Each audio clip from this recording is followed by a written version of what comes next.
2 kali setelah sembahyang maghrib, 7 kali. Dan 1 kali ketika baca wirid setelah solat, 8 kali.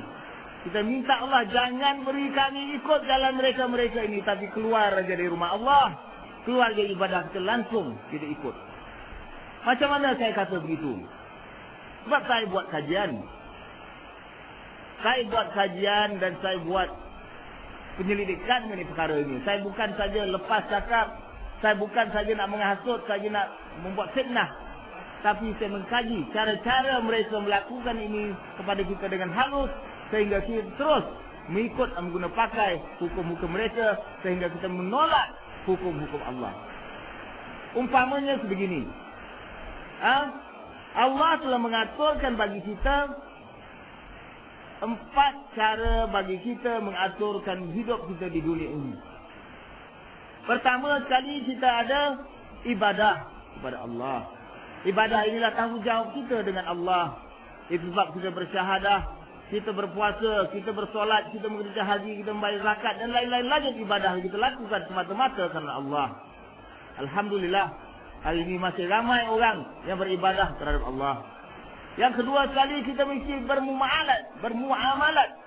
Bermuamalat bukan bank muamalat, tetapi adalah tanggungjawab kita berinteraksi bersama semua makhluk Allah di bumi Allah ini.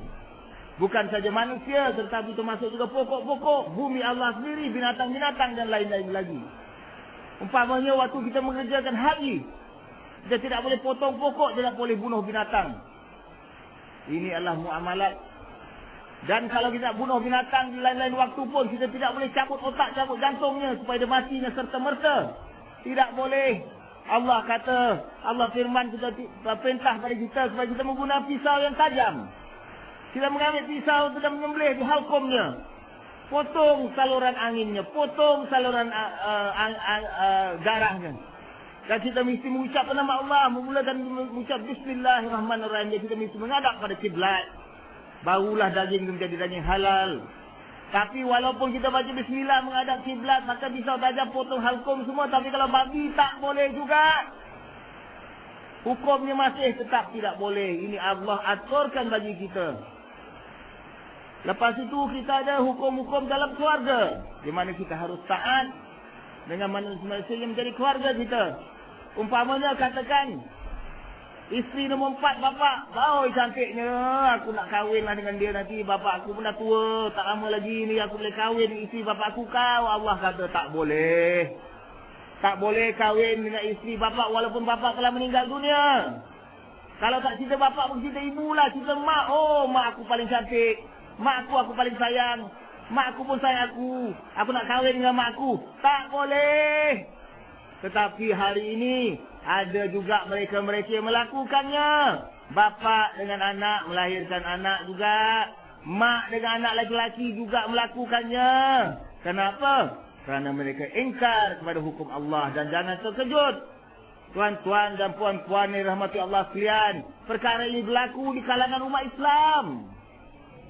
Umat Islam pun terlibat perkara-perkara ni, bapa dengan anak ni, mak dengan anak ni berlaku. Jangan terkejut. Ini yang saya terkejut. Tak tersangka perkara ini berlaku, tapi dia berlaku. Katakanlah juga ada hubungan dengan manusia.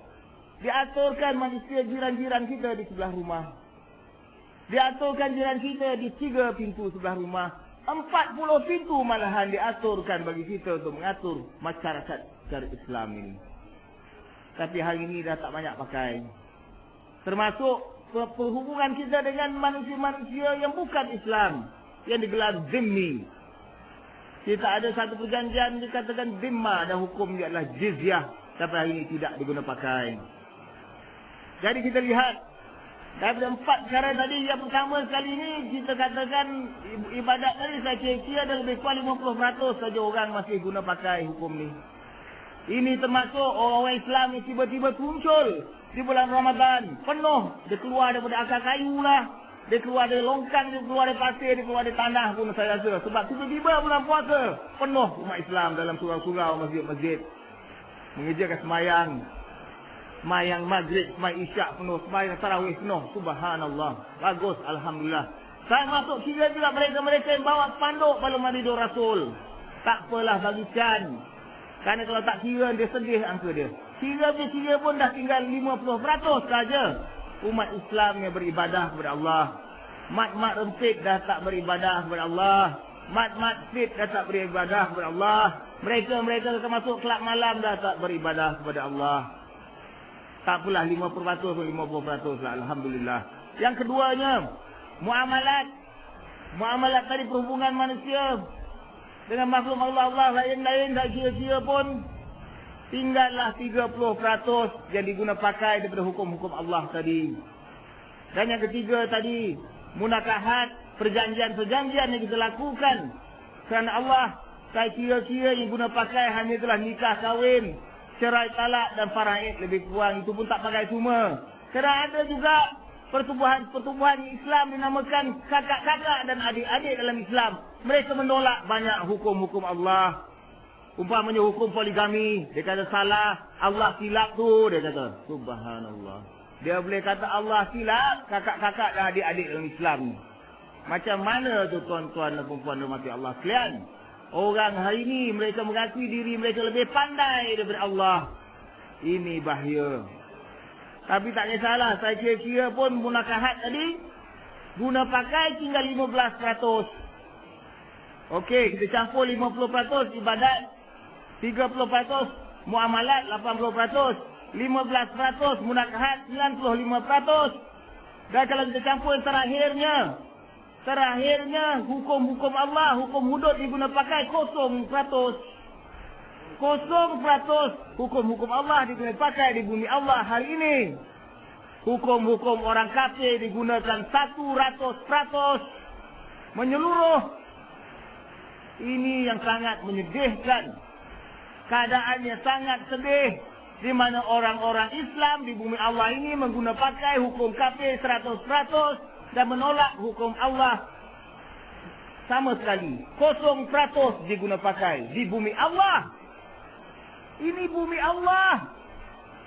Ada orang sebut saya, yalah Ustaz, yalah Cik Azmil, yalah itu hukum-hukum Allah bolehlah kita pakai dalam semayang.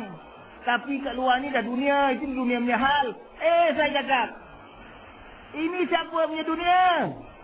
Siapa yang menjadikan dunia ni? Siapakah Maha Pencipta? Siapakah menjadikan bumi, langit dan lain-lain lagi, matahari, pokok, binatang, manusia ini dijadikan oleh siapa? Dijadikan oleh Allah. Ini adalah bumi Allah, ini dunia Allah, bukan dunia punya hal. Dunia punya hal ni Allah punya hal. Saya cakap pada orang tu, dia boleh cakap dengan saya macam tu. Ini dunia punya hal, jadinya kita kena ikutlah cara dunia. Cara dunia adalah cara Allah. Bumi ini adalah satu-satunya tempat bagi kita membuktikan kita ni hamba Allah. Bumi inilah satu-satunya tempat membuktikan kita kasih kepada Allah. Bumi inilah satu-satunya tempat kita membuktikan kita taat kepada Allah.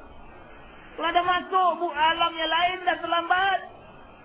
Allah kata masuklah. Barisan untuk menuju ke neraka Jahannam. Duduklah selama 60,000 tahun di dalamnya. Kalau satu hari dihukum 60,000 tahun di dalam neraka. Tapi orang dah tak ambil endah. Orang ikut hukum-hukum orang kafir di bumi Allah ini. Hukum yang tertinggi diguna pakai di bumi Allah kita ini. Ditulis oleh seorang kafir bernama Lord Reed. Itu diguna pakai. Itu diguna pakai di bumi Allah. Tapi yang peliknya Allah beri nasihat pada kita.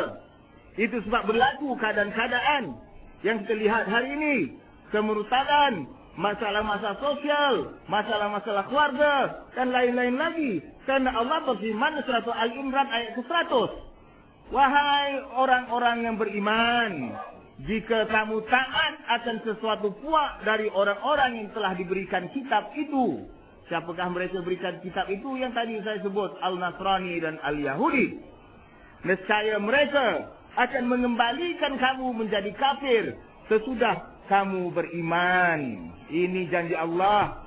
Allah nasihat kepada kita, engkau taat orang-orang kafir ni, engkau taat pada Nasrani Yahudi ni, mereka akan mengembalikan kamu menjadi kafir setelah kamu sembahyang, setelah kamu bersyahadah, setelah kamu baca Quran, setelah kamu naik haji, mereka akan